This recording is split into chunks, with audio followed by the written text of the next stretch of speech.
moko ya kokuta bio lisusu bio bat bonandaka biso na congolocole-news.com lelo congolocole eza na commune alimité précisément na 12e wapi o na Mumbele esika pont ekabwani Mumbele na limité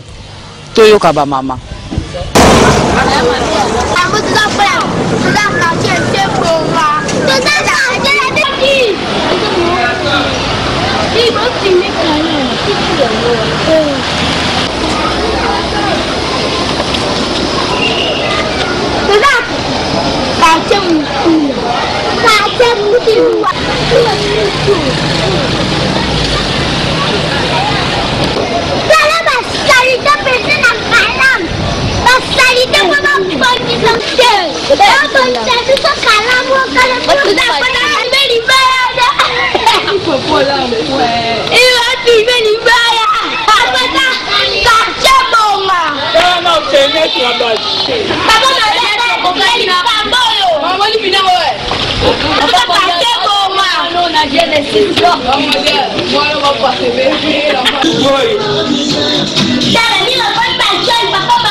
Mbote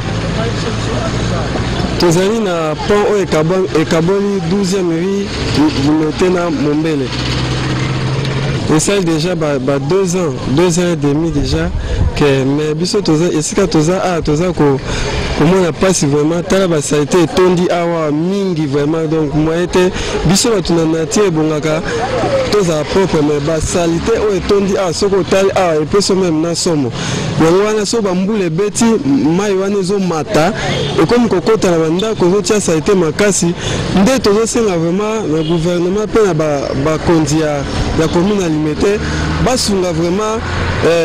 population o eza côté pour vraiment ceux qui lelo mutakufu bien ikamususu esami oza pena pasi basa makasi wana ba ko sunga soko ekotala awa eza pena malamu te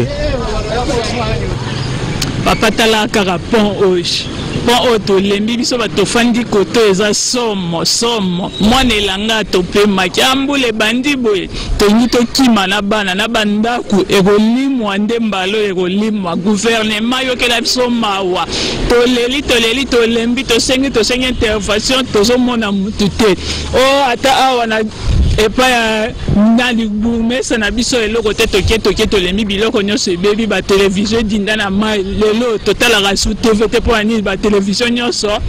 edinda na mai makambo nyonso te ebebela biso na bakiti tozalaka nango esu te tokoma kaka na mabele kolala likola ba brique mposo bolali na se mbule ye yo na bana bokokufa ye bamire kuna bandako esi ekweya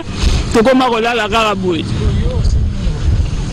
na sengi papa na biso Joseph papa na biso Kimbuta bayokela biso ata mawa batindela biso ata anje ata kosunga biso etumolela biso longola biso ata salite maye koma koleka tobika pardon basunga biso likambo ya pont oyo po botongi yango mabe eza na se mwaye basalite eleka eza te awa bato bazozindazinda makasi bona kobakisa naloba nini bukumesi ya koto amonanaka te esika azalaka amonanaka te ata mokolo moko ta ya kobeta turu awa aya kotala ke koto oyo bato bafandi eza ndenge nini ayebi ke koto banyama nde bazali bato te yango ayaka te na sengi na bakonza mboka batalela biso likambo ya kalamu oyo batalela biso nde likambo oyo batalela biso batika biso boye te Andre Kimbuta tobelela mpo na yo aya kotala esika oyo akoki kotika biso boye te toza bato toza banyama te bamapango ezobeba ezokufa biloko na ndako ezobeba mbangu bolobi ke esika nini yango esika nini so tolobela likambo oyo mpo toomona clair te babagisi salite batumi bazomona concernant choléra ezoyela bato na basalite ya modèle boye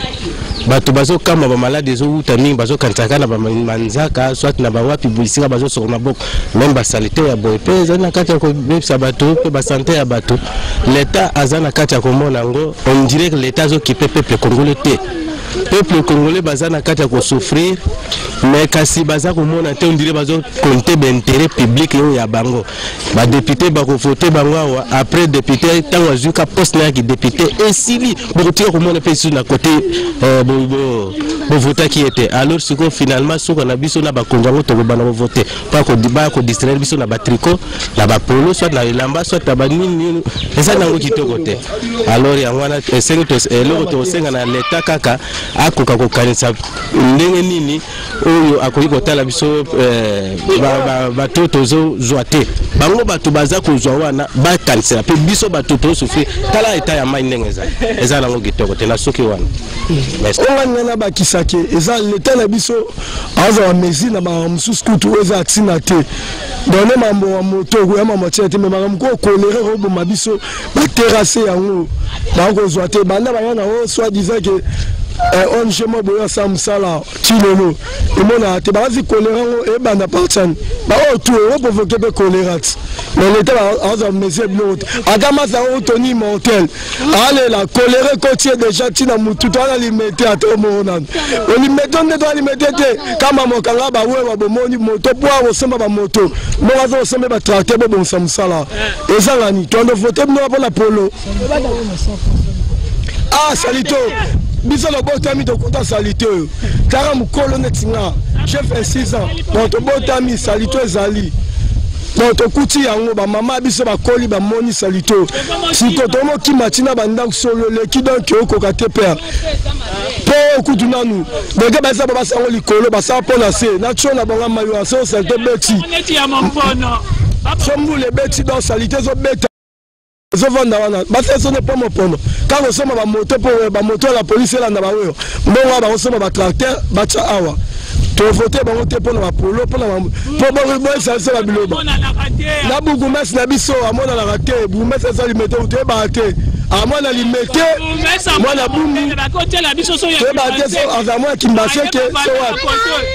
na lobi pona ngai boza bugu mes na chimwana limité bo tiende asa musala oye ba susa ba na limité bo ya dege bugu mes avant na kitambo na gombe bo tie awa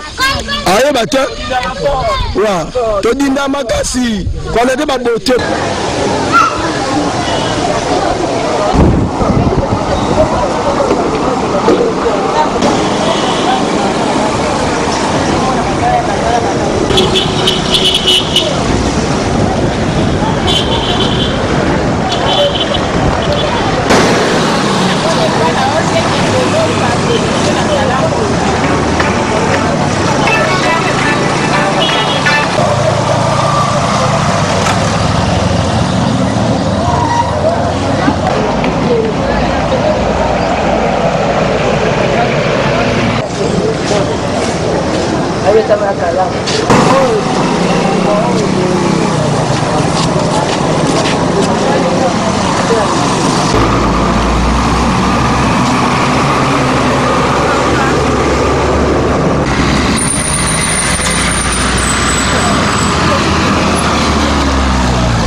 tokomi na suka ya reportage na biso boyo ki ndenge ba mama na ba papa balobi vraiment eza pasi bilimo bomo ndenge musoto ezali na kati ya pont lelo sombula ebeti donc place ba mama ba rovanda ezate donc maladie ba ebola donc ba maladie ebele ba malaria ba typhoïde ekozala ebele po ma ekoleka te po pont ekomi boucher salité eza makasi tozo senga na gouvernement soki moye ezali baleka kobongisa ba pont balongola ba busoto de façon que mbule bando beta mai eluka moyen eleka na pesi merci et pas bobo ministre yem tazuba image oyo na pesi merci na parti Kinsala yende muta monter yango na pesi bambote belé na bino bat bolandaka biso na congolocole-news.com na bosanité